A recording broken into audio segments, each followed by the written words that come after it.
እስቲ ለአንድ አፍታ አይኖቻችሁን ጨፍኑና አንድ የመጨረሻ ደረጃ የቅንጦት መገለጫን አስቡ። ረጅም ግርማ ሞገስ ያለው እያንዳንዱ መስመሩ በጥበብ የተሳለ በላዩ ላይ ያለው ቀለም ከትልቅ ውቅያኖስ የጠራና እንደ መስታወት የሚያንጸባርቅ መኪናን አስቡ። በሩን ስከፍቱት የአዲስ ቆዳና የተመረጠ እንጨት መዓዛ ይቀበላችኋል። ውስጡ ያለው እያንዳንዱ መቀመጫ፣ እያንዳንዱ ቁልፍና እያንዳንዱ ስፌት የሰው ልጅ የእጅ ጥበብ ሊደርስበት የሚችለው የፍጽምና ጥግ ላይ መሆኑን ይመሰክራል። በኮፈኑ ጫፍ ላይ የምትታየው ስፒሪት ኦፍ ኤክስቴሲ የተባለችው የመንፈስ አርማ ዝም ብላ ተራ ምልክት ሳትሆን እኛ ከሌሎች እንለያለን የሚል ጉራ ያዘለች አርማ ነች። ይህ ሮልስ ሮይስ ነው። ዋጋው ከ$300,000 በላይ ይጀምራል።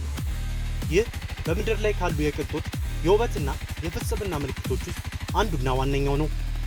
እያንዳንዱ ዝርዝር በጥበብና በእውቀት የተሰራ ነው። ግን ብታምኑም ባታምኑም የዚህ ግዙፍ መኪና አምራች ኩባንያ መስራች እና የዚህ ፍጹምነት መሐንዲስ በአንድ ወቅት የለንደን ጭጋጋማና ጭቃማ ጎዳናዎችን በባዶ እግሩ እየዞረ ጋዜጣ የሚሸጥ ምስኪን ልጅ ነበር። ይህ ታሪክ ትምህርቱን በአንድ ዓመት ብቻ አቋርጦ የዓለማችንን ምርጡን መኪና የፈጠረው የሄነሪ ሮይስ አስገራሚ ታሪክ ነው። ይህ ታሪክ ከጨርቅ ተነስቶ የሀብት ማማ ላይ ስለመውጣት ብቻ አይደለም። ይልቁንም አንድ ሰው ለነገሮች የነበረው ፍጽምና የመፈለግ ጥልቅ ፍላጎት፣ የማይናወጥ ጽናትና ያለውን ነገር ተቀብለህ የተሻለ አድርገው የሚል መርህ እንዴት የዓለምን ገጽታ እንደቀየረ የሚያሳይ ታሪክ ነው። በዚህ ቪዲዮ ጋዜጣ ሲያደርስ ከነበረው ልጅነት አንስቶ የዓለማችን ውዱን የመኪና ብራንድ እስከ መመስረት የደረሰውን የሄነሪ ሮይስን አስደናቂ የህይወት ጉዞ አብረን እንቃኛለን። ድህነትና የትምህርት እጦትን አልፎ ለስኬት የበቃው እንዴት ነው? የጽናቱ ሚስጥርስ ምን ነበር? ለፍጽምና የነበረው ፍቅርስ እንዴት ለሮልስ ሮይስ መወለድ ምክንያት ሆነ? የሚሉትን ጥያቄዎች መልስ እንፈትሻለን። ሁልጊዜም እንደነዚህ አይነት ዓለም ላይ ተጽዕኖ የፈጠሩ ሰዎች ታሪኮች እንዲሁም ዓለም ከዚህ ቀደም በሚስጥር የያዘቻቸውን ታሪኮች እንዲደርሷችሁ የሰብስክራይብ ምልክቷን ብሎም የደውል ምልክቷን በመጫን ቤተሰብ ይሁኑ።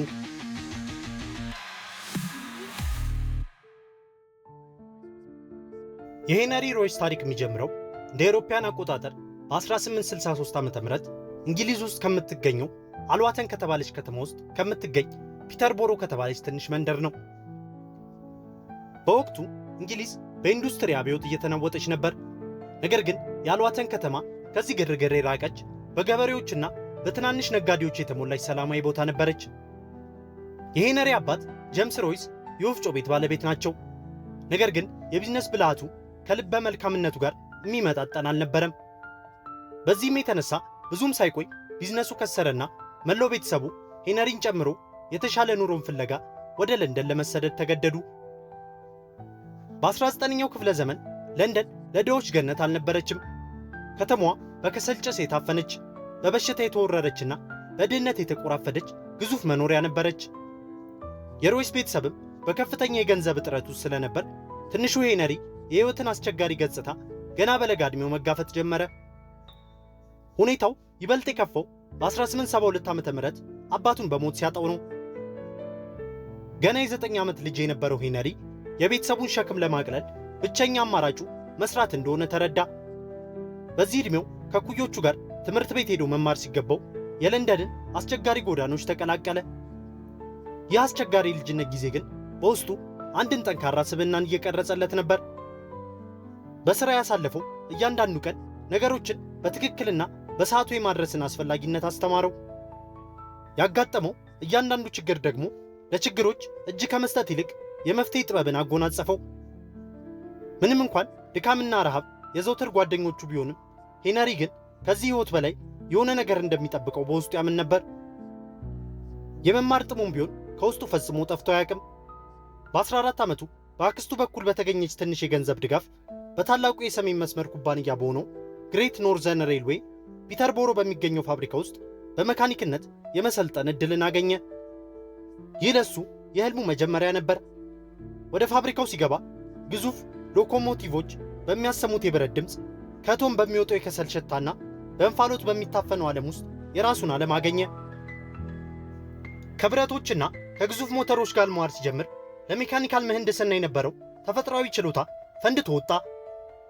ፋይሎችን፣ መዶሻዎችና ላቴዎችን በመጠቀም ብረትን እንዴት መቅረጽ እንዳለበት ተማረ። ለሱ እያንዳንዱ ማሽን የራሱ የሆነ ቋንቋና ስብዕና ነበረው። ነገር ግን ልክ ነገሮች የተስተካከሉ በሚመስሉበት ወቅት የአክስቱ የገንዘብ አቅም በመዳከሙ ከ3 ዓመት በኋላ ስልጠናውን ለማቋረጥ ተገደደ። ሄነሪ ግን ተስፋ አልቆረጠም። ወደ ሊድስ በመሄድ በአንድ መሳሪያ ሰሪ ድርጅት ውስጥ በሳምንት 11 ሺሊንግ እየተከፈለው ለተወሰነ ጊዜ ሰራ። ከዚያም ወደ ለንደን ተመልሶ በኤሌክትሪክ ብርሃንና ኃይል ኩባንያ ውስጥ ተቀጠረ። ይሄኔ ኤሌክትሪክ ከተሞችን ማጥለቅለቅ የጀመረበት አዲስ ዘመን ነበር። ሄነሪ የዚህ አዲስ ቴክኖሎጂ አካል ሆነ። በቀን ስራውን ይሰራል፣ ማታ ደግሞ በሲቲ ኤንድ ጊልድስ ኢንስቲትዩሽን ስለ ኤሌክትሪክ ትምህርቱን ይከታተል ነበር። እንቅልፍና እረፍት የሌለው ጥረቱ ፍሬ አፍርቶ ብዙም ሳይቆይ ላንካሻየር ማክሲሚየም ዌስተን ኤሌክትሪክ ኩባንያ ተዘዋወረ። በዚህ ኩባንያ ውስጥ የሊቨርፑል ከተማ የመጀመሪያውን የኤሌክትሪክ የመንገድ መብራት ስርዓት እንዲዘረጋ የተመደበው ቡድን መሐንዲስም ሆኖ ተመረጠ። ጋዜጣ ሲሸጥ የነበረው ልጅ አሁን የከተማን መንገድ የሚያበራ መሐንዲስ ለመሆን በቅቶ ነበር። ሄነሪ ሮይስ በሌሎች ስር ተቀጥሮ ለመስራት የተፈጠረ ሰው አልነበረም። በውስጡ ያለው የሥራ ፈጠራ መንፈስና ለራሱ ያስቀመጠው የጥራት ደረጃ የራሱን ሥራ እንዲጀምር ገፋፋው። በ1884 ዓ.ም በ21 ዓመቱ ከጓደኛው ኤርነስት ክላርሞት ጋር በመሆን በኪሱ በነበረችው 20 ፓውንድ እና ክላርሞት ጋር የነበረውን 50 ፓውንድ አዋጥተው ኤፍኤች ሮይስ እና ኩባንያ የተባለ የራሱን ቢዝነስ በማንቸስተር ጀመረ። ማንቸስተር በወቅቱ የኢንዱስትሪ አብዮት ልብ ነበረች። ለሄነሪ አይነት ሰው ትክክለኛ ቦታ ነበረች። መጀመሪያ ላይ እንደ ቤት የኤሌክትሪክ ደወሎችና አነስተኛ የኤሌክትሪክ ቁሳቁሶችን ያመርቱ ነበር። የእሱን ሥራ ከሌሎች የሚለየው አንድ ቁልፍ ነገር ነበር። እሱም ለፍጽምና የነበረው የማይታጠፍ አቋሙ ነው። የሚሰራው እያንዳንዱ ትንሽ ዕቃ እንኳን እንከን የለሽ መሆን ነበረበት። ይህ ባህሪው በፍጥነት ስማቸውን ገነባላቸው። ኩባንያው እያደገ ሄዶ ዲናሞዎችን፣ የኤሌክትሪክ ሞተሮችንና ግዙፍ የፋብሪካ ክሬኖችን ማምረት ጀመረ። የሄነሪ የፈጠራ አእምሮ ዝም ብሎ አላረፈም። ዛሬም ድረስ ለአምፖሎች የምንጠቀምበት ባዮኔት ካፕ የተሰኘው የአምፖል መቀመጫ ዲዛይን የእርሱ ፈጠራ ነው። ይህ ዲዛይን አምፖልን በቀላሉ በማስገባትና በማሽከርከር እንዲቆለፍ የሚያደርግ ሲሆን ከዚህ በፊት ከነበረው ስክሪዊን አስተማማኝና ቀላል መንገድ ነበር። በ20ኛው ክፍለ ዘመን መባቻ ላይ አዲስ የቴክኖሎጂ ማዕበል መጣ፣ መኪና። ሄነሪ እንደ ማንኛውም መካኒክ ለመኪናዎች ከፍተኛ ፍላጎት ነበረው። በ1903 ዓ.ም የፈረንሳይ ስሪት የሆነች ባለ 10 የፈረስ ጉልበት 2 ሲሊንደር የሆነችውን ዲኮቪል የተባለች መኪና ገዛ። ነገር ግን በምህንድስና ፍጽምና የሚያምነው ሄነሪ በመኪናዋ በፍጹም ደስተኛ አልነበረም። ብዙ ጊዜ ትበላሻለች፣ ድምጿ ይረብሻል፣ ሞተሯ ይንቀጠቀጣል፣ አሰራሯም ቢሆን ሻካራ ነበር። ለአብዛኛው ሰው ይሄ በወቅቱ የተለመደ የመኪና ችግር ሊሆን ይችላል። ለሄነሪ ሮይስ ግን ይህ የግል ስድብ ያህል ነበር። አንድ ነገር በትክክል መሰራት ሲገባው ሳይሰራ ሲቀር በፍጹም አይወድም። አንድ ቀን በመንገድ ላይ እየተጓዘ ሳለ መኪናው ትበላሽበታለች። በዚህ መኪና ትዕግስት ያጣው ሄነሪ መኪናዋን ወደ ፋብሪካ ወስዶ መበታተን ጀመረ። እያንዳንዱን አካል ፈትሾ ካጠና በኋላ አንድ ውሳኔን ወሰነ። ይቺን መኪና ከመጠገን ሌላ የተሻለ መኪና ራሴ ይሰራሉ አለ። ይህ የሮልስ ሮይስ ኢምፓየር የተወለደበት ቅጽበት ነበር። በፋብሪካው አንድ ጥግ ላይ ከሁለት ረዳቶቹ ጋር በመሆን የመጀመሪያዋን መኪና መስራት ጀመረ። ዓላማው አንድ ነበር። በወቅቱ ከነበሩት መኪኖች ሁሉ የተሻለች፣ ጸጥ ያለች፣ አስተማማኝና በጥራት የተገነባች መኪና መስራት። የዲኮቭሊን ዲዛይንን እንደ መሰረት ቢጠቀምም እያንዳንዱ ክፍል አሻሻለው። ሞተሩን፣ ክራንክ ሻፍቱን፣ የማቀጣጠል ስርዓቱን፣ ሁሉንም ነገር ቀየረው። ከብዙ ልፋት በኋላ ኤፕሪል 1 1904 ዓ.ም የመጀመሪያውን ሮይስ 10 HP የተሰኘች መኪና ሰርቶ ጨረሰ። መኪናዋ በዘመኑ ከነበሩ መኪኖች ሁሉ እጅግ የላቀች ነበረች። ሮይስ 3 መኪኖችን ሰራ። አንዱን ለራሱ፣ አንዱን ለቢዝነስ አጋሩ ክላርክሞት እና አንዱን ደግሞ ሄነሪ ኤድመንድስ ለተባለ የኩባንያው ባለድርሻ ሸጠ። ይህ ሶስተኛው መኪና ነበር የታሪክን አቅጣጫ የቀየረው። ሄነሪ ኤድመንድስ በአዲሱ የሮይስ መኪና እጅግ ከመደሰቱ የተነሳ ታሪኳን ለጓደኛው ለመንገር ወሰነ። የጓደኛው ቻርልስ ስቱዋርት ሮልስ ይባላል። ቻርልስ ሮስ ከሄነሪ ሮይስ ፍጹም ተቃራኒ ነበር። ከሀብታም ቤተሰብ የተወለደ በታዋቂዎቹ ኢተን ኮሌጅና ካምብሪጅ ዩኒቨርሲቲ ምህንድስናን የተማረ ወጣት ጀብደኛና ገበያን የሚያውቅ ነጋዴ ነበር። ሮልስ መኪና በጣም ይወዳል። በዌልስ የመጀመሪያውን መኪና ከገዙ ሰዎች ውስጥ አንዱ ሲሆን በወጣትነቱ በፈረንሳይ ከከተማ ወደ ከተማ በመኪና ይሽቀዳደም ነበር። በተጨማሪም አቪዬሽንን ይወድ ነበር።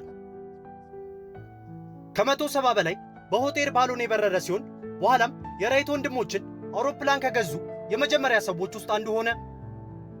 ሮልስ በለንደን ከሚገኙት የመጀመሪያዎቹ የመኪና ነጋዴዎች ውስጥ አንዱ ነበር። ሲኤስ ሮልስ እና ኩባንያ በሚል ስም ከውጪ በተለይ ከፈረንሳይና ከቤልጅየም ያስመጣቸውን መኪኖች ይሸጥም ነበር። ነገር ግን አንድ ችግር ነበረበት። የሚሸጣቸው መኪኖች ጥራት አያረከውም ነበር። ለምንድን ነው እንግሊዝ ውስጥ ዓለም ሊደነቅባት የምትችል ምርጥ መኪና ማንሰረው እያለ ዘውትር ያስብ ነበር። ጥራት ያለው አስተማማኝ ባለብዙ ሲሊንደር የእንግሊዝ መኪና በስሙ ለመሸጥ ከፍተኛ ፍላጎት ነበረው።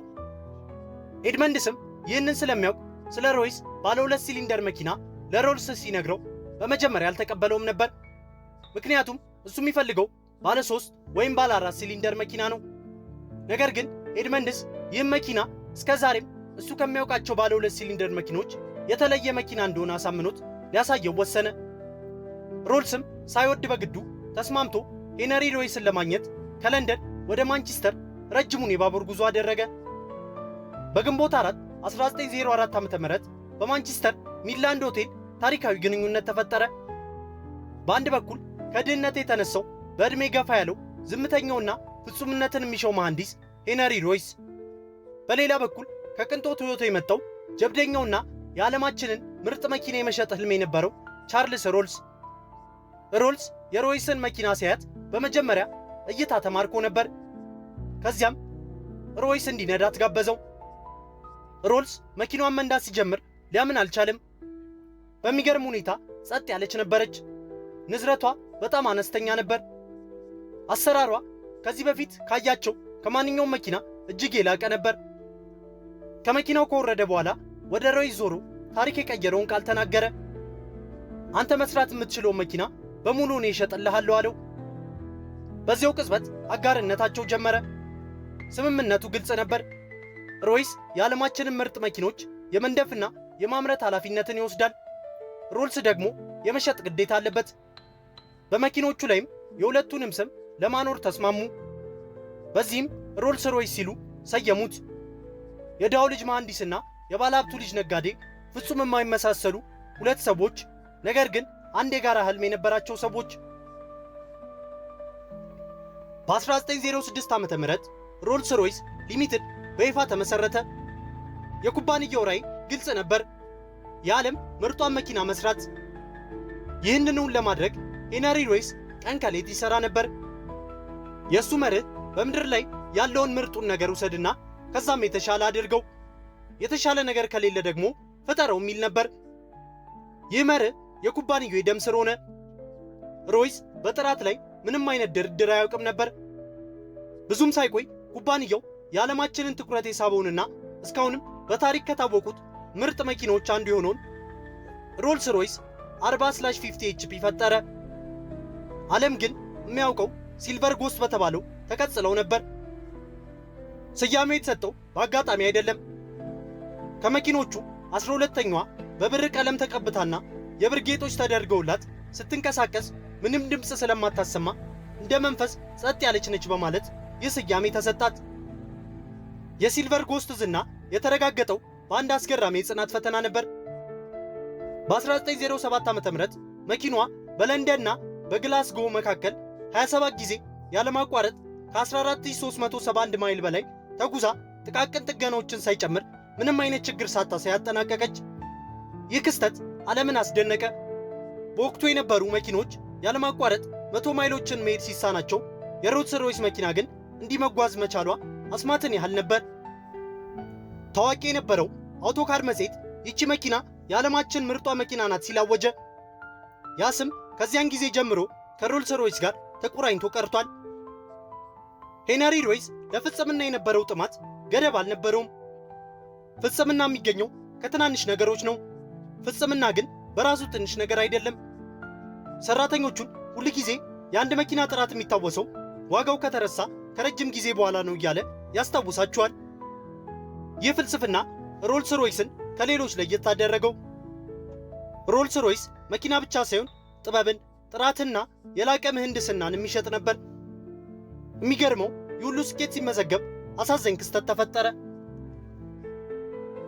በ1910 ጀብደኛው ቻርልስ ሮይስ በራይት ፍላየር አውሮፕላኑ በአየር ላይ ትርኢት ሲያሳይ የአውሮፕላኑ ጭራ ተሰብሮ በመከስከሱ በ32 ዓመቱ ሕይወቱ አለፈ። በእንግሊዝ ምድር በአውሮፕላን አደጋ የሞተ የመጀመሪያውም ሰው ሆነ።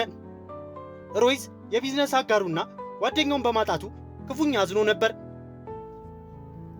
ሄነሪ ሮይስ ለሥራው ከነበረው ጥልቅ ፍቅር የተነሳ ራሱና ጤናውን ባለመጠበቁ በ1911 ዓ.ም የጤና መቃወስ አጋጠመው። ከከባድ ቀዶ ጥገና በኋላ ዶክተሮቹ ከፋብሪካ ጫጫታና ጭንቀት እንዲልቅ አዘዙት። ከፋብሪካው ለመራቅ ቢገደድም ከሥራው ግን ፈጽሞ አልራቀም። ከቤት ሆኖ በዲዛይነሮች ቡድን እየተደገፈ የዓለማችንን ምርጥ ሞተሮች መንደፉን ቀጠለ።